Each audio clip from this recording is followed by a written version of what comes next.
NIMS county, so దాంట్లో invest చేయాలనుకున్న వాళ్ళ కోసం ఏం చెప్తారు ఫైనలీ? నిమ్స్ కౌంటీ అనేదండి very near to the highway, around ఒక 300 meters ఫ్రమ్ ద హైవే. ఇంకోటి ఏంటంటే నిమ్స్ కౌంటీలో మేము ఏదైతే అప్రోచ్ రోడ్ లోపలికి ఇస్తున్నామో అది bigger road, 80 feet road already. అది కంకోల్, ఈ కంకోల్ ఏదైతే ఉందో future municipality, already previously already sanction.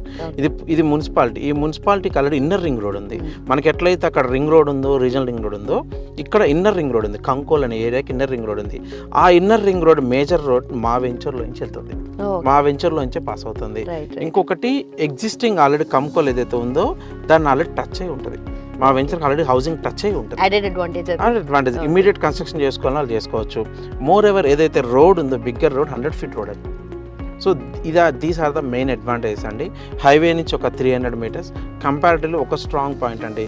Pricing wise customer వచ్చి ఎంక్వైరీ చేసుకున్న ఒక 15% డిస్కౌంట్తోనే ఆ ప్రాజెక్ట్ అయితే లాంచ్ చేయడం జరిగింది. ఓకే, అండ్ రిజిస్ట్రేషన్ మెయిన్ చాలా పెద్ద డౌట్ ఇది, రిజిస్ట్రేషన్ గురించి చెప్తారా? రిజిస్ట్రేషన్ అండి, ఈ 2 projectsలో మీరు రిజిస్ట్రేషన్ ఎక్కడ ఏ పెండింగ్స్ అయితే లేవండి. Customer on own choice. ఇప్పటివరకు అండి నేను కస్టమర్ జనరల్గా వీక్లీ వన్స్ ఒకసారి ఏ కంపెనీ అయినా రిజిస్ట్రేషన్ అనేది ప్లాన్ చేస్తాయి.